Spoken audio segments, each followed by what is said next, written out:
Hey guys and ladies, Skyler here with SurfPrep Sanding. What I want to do in this video clip here is go over the exchange out of spindle bearings on a 3x4 air sander. Tomorrow we're going to do one on the electric sander. The reason why I want to talk about the spindle bearings is in the last few days we've had a few people call in and say they've had their 3x4 SurfPrep air sander for about 3 to 4 years, and when they depress the throttle lever, there's air that blows through and they have no action in the tool. There's one of two things that are going on there when that happens. It's either the vanes inside the motor that's in the rotor are stuck in the slots of the rotor, or your spindle bearing is out. Let's go to the vanes in the rotor real quick. This is the rotor and this is our hardened steel cylinder. So this hardened steel cylinder has the rotor and the vanes that go into these slots in the rotor. And what happens is when you depress the lever, if you're using a lubricant or a tool oil that has a sticky base to it, what often happens is the vane will stay stuck in the slot in the rotor and it will not come out of the rotor to catch the wind that's being driven into the cylinder. So I'm sharing this with you to show you that this is the basic construction of the motor, and then of course there's a front end end plate and a top end end plate that keeps the two together, that keeps compression inside the unit or inside the motor when you're operating it. So if you have bad air, if your air supply is bad, you have water in your air, you'll have a lot of gunk, you'll have different contaminants that flow through your air lines and go into your tool, and it'll keep the vanes from coming out of the rotor.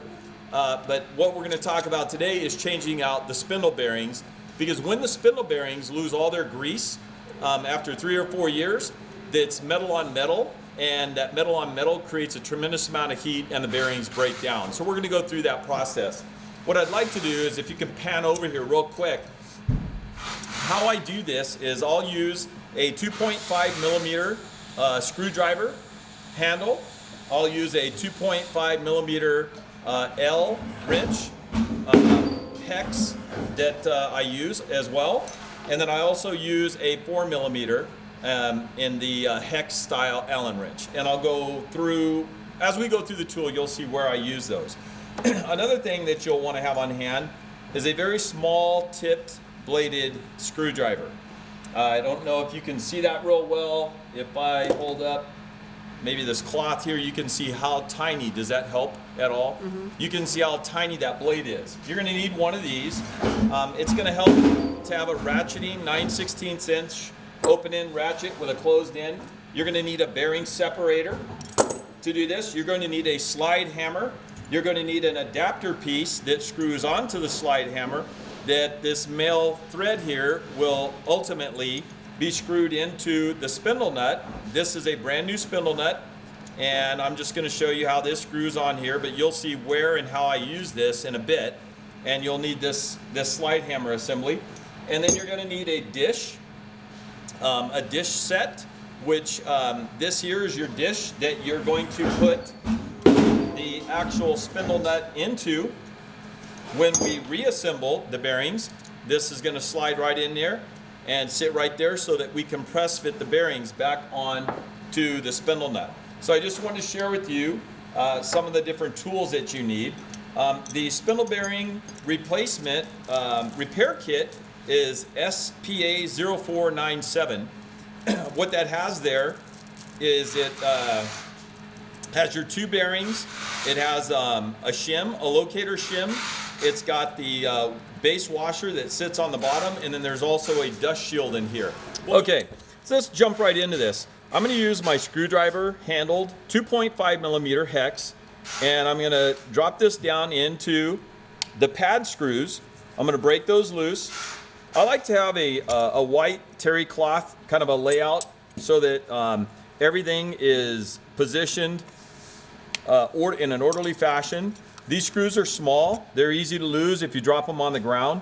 So it's nice to have all of this stuff in one spot. And you'll notice as I go through this how I lay everything out and how I want my assembly it makes my assembly a lot easier. So I've just removed the 4th screw, and that drops my backup pad off the bottom of the tool and the plate. You'll notice here that this backup pad is hammered. This pad could have been changed out, should have been changed out way longer before you had these melting marks, these burn areas here. This is a lot of edge sanding on a 90-degree corner. You know, it's just beat up and torn up. It should have been replaced, so that's something that you ultimately want to replace. This here is real tricky, okay? This is where you're going to need the L hex Allen wrenches. The screws, the 2.5 millimeters here, are torqued into the pad supports, which we'll get to in a second. And then of course this center screw, we're going to use the 4 millimeter, and it's torqued in there. I want to make sure that this is in there really nice. Oh, I've already taken this apart. That's okay. But when you break this free, you want to put it in a position to where you get some leverage on it. Get the tool up in a position where you can crank on this and break that free. This one was already broken free. That's okay. And it does take a considerable amount of force to get these things broken out of there. Let's see if these pad support screws, let's see if these were broken free. So we're going to get our 2.0 these were already loose too. This isn't fun for you because you're not getting to see the real deal, but that's okay. You do need to put a considerable amount of leverage again on these screws. I like to sit the tool like on the edge of a workbench. I'll put it in here, hold this with my left hand or right hand, depending on if you're left-handed or right-handed, and I use the length of this Allen I seat that deeply into that screw head and I break that free. All right, if you don't seat this L-shaped Allen hex wrench into that screw, you will strip it. If you try to use this Allen wrench that came with the tool in the box, this is only to be used to remove the backup pad that we took off earlier. That's all that's to be used for. It is not designed to be used to break these free. So let's go ahead and remove the 3rd one. Let's remove the 4th one, and let's see what we have here. So we've removed those 4 plate screws and the center screw. We're going to take the plate off. There's 2 shims on here on this locator pin that's on our spindle nut. Here's the 2 shims. Here is the counterbalance to the motor. Here is the spindle nut that I showed you earlier. This piece here is in there, and this is the locator pin. Now, you'll know if your bearings are frozen up or if they're about to freeze up if this spins freely. You should feel resistance in this spin, then you know that there's grease in there. If you feel this not moving at all and it's locked up by moving this locator pin here, it's frozen. Then, with that being the case, you take this small blade screwdriver that we talked about earlier. There is a snap ring right down in here, and you're going to grab the edge of the snap ring. You're going to pull it up just like that, and you're going to rotate this around like that, and you're going to pop that snap ring out of place. I'm going to push the tail end of the snap ring over here to get her all the way out. So that locator or that snap ring is now, I just grabbed a different screwdriver because it's got a little bigger blade on it, is free. You want to be careful not to bend this, and just pull it straight out, pop it out, just like that. All right, so now your snap ring's out. Next, we're going to take our slide hammer with this adapter piece on it that reduces down the thread. We're going to give this one slide, 1 or 2 at the most. You should see the entire spindle bearing assembly pop right out. So there's one snap, pulled it right out. This cavity in here inside the counterbalance is fairly clean. It's really clean.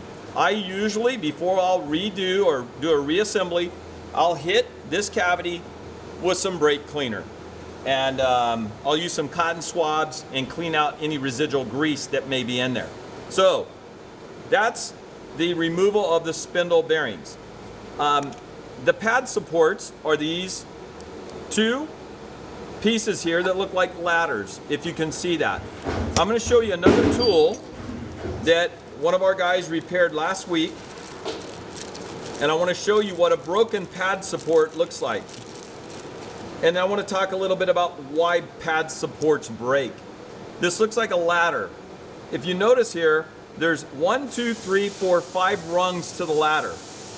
The ladder, all the rungs should be in place.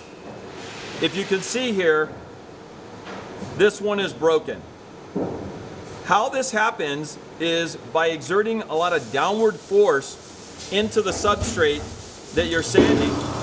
This particular tool, not only was the pad support in the front and the rear broken, as you see there, the whole metal plate on the inside was cracked and snapped because there's so much force exerted down into the substrate, and that's not how we sand. So these pad supports in this case, they look totally fine. There's no issues that I see with any of the rungs being broke. Oh, there's a rung that's broken right there. So we would need to, actually, I'll just show you right now, we need to go to the top with our 2.5 millimeter hex head screwdriver, and we need to remove these two screws, and that's going to drop that pad support right out. Before I get this out of here, I want to make sure that you take note that you see the cutout in the profile of the pad support here. You see kind of a little cutout. That cutout is on one side, it's flat on the other. The cutout always has to face the swing of the counterbalance. So when I take this out,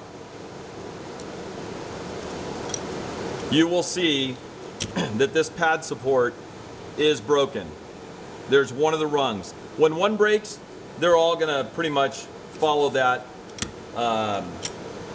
follow in line, and they're gonna break. Okay, let's get this assembly with the bearings off of here, and please pay attention to how we do this. You're gonna get reverse snap rings. You're gonna drop the pins of the snap ring of the pliers down into the holes of the snap ring, spread it. Once that's done, we're gonna take our bearing separator, and we want the mouth or the teeth of the bearing separator to sit between the spindle nut and the washer. Spindle nut and the washer. Do not put it between the washer and the bearing.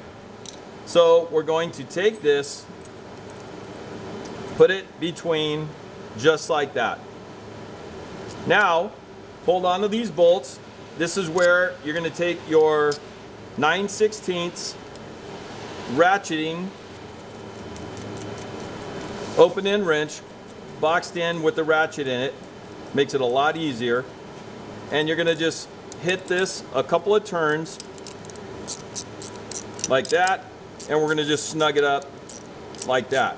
Now you're going to want a center punch, and we're going to move over to our 12-ton hydraulic press, and we're going to drive this spindle nut right out of these bearings. So we've got this assembly inside the bearing separator. We have our center punch. We're going to lay this down here, and in my case here I've got 2 blocks of wood. I'm going to lay this center punch right in that hole, and I'm going to start driving this center punch right down. You can hear it. I'm going to put my hand on the other side so I can keep this all together.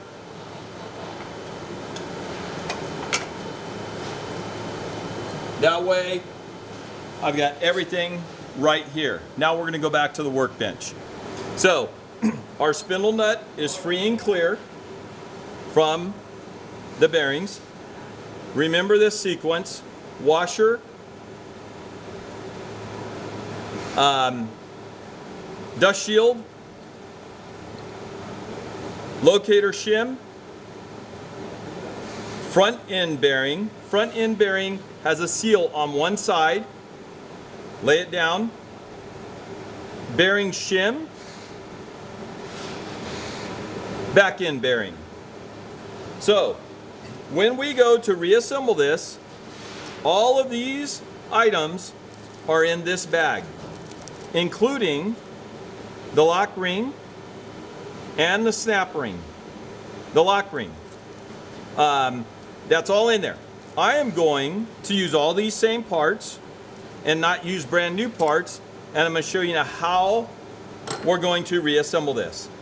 So you've got this dish. This dish is a T-2A. This locator pin is going to drop right into that hole in the dish. Just like that. Everything's going to go back the same exact way that it came apart. Washer,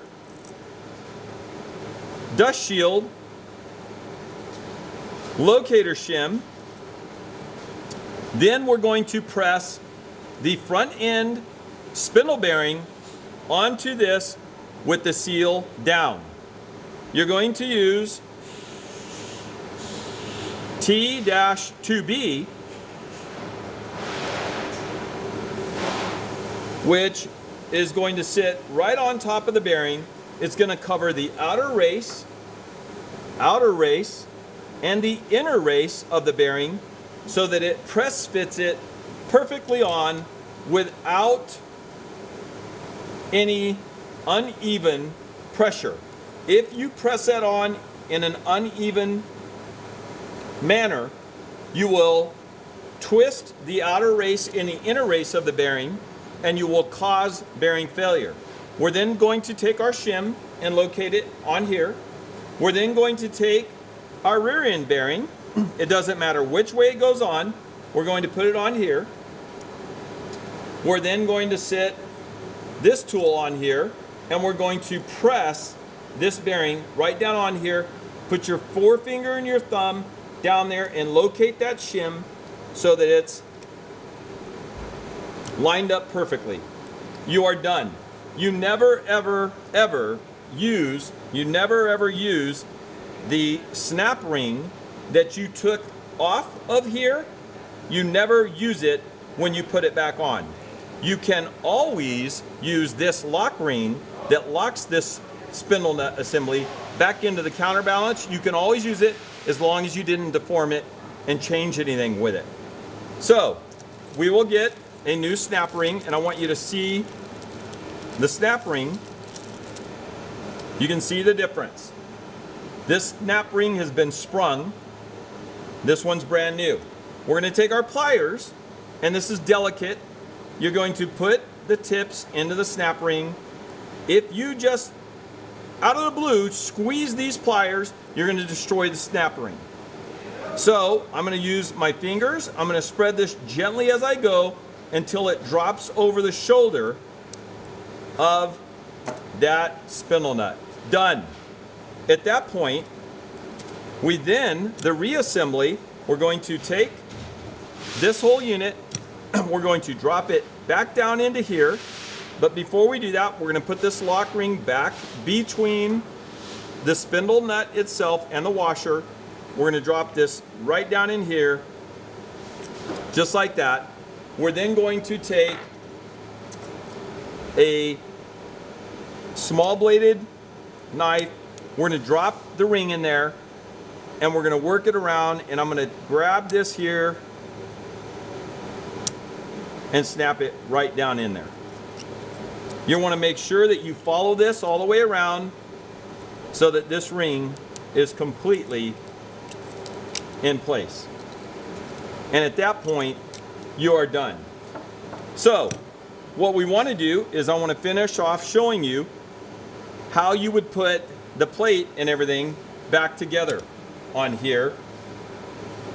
And it would be the reverse of what you did. Put the two shims on this locator pin like this. Drop your plate with this hooked side facing towards the top of the tool down. Put the pin in there. Get your 4mm bolt. Screw it in there and make sure that those two shims are in place. At that point, get your longer 2.5mm screws and drop them into the pad supports. Screw them in there, and I'm going to show you the force that you'll want to use on locking these down in here. Deeply seat the short end of this in here grab this long end, hold the tool in place, turn it until you feel some flex in this L.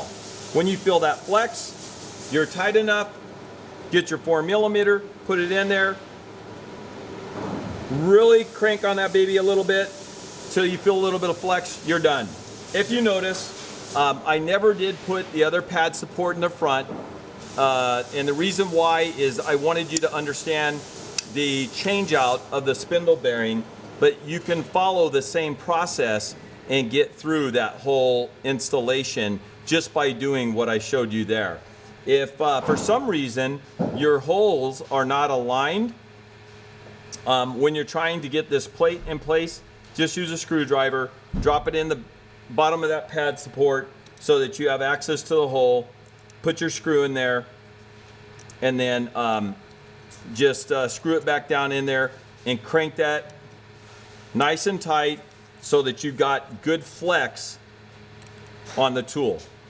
And always make sure that your 2.5mm hex head Allen wrenches are seated deeply into the holes. If you don't, you will absolutely strip the heads. We are quality control check when we're manufacturing and assembling our tools. There's never a tool that goes out with deformed or it just never happens that we have screw heads that are stripped out. It never happens. So we're anal about that. We're very passionate about the assembly of our tools and how we put them together from the OEM point all the way from to tool repair. So that there takes care of a complete spindle bearing change. Thank you for watching.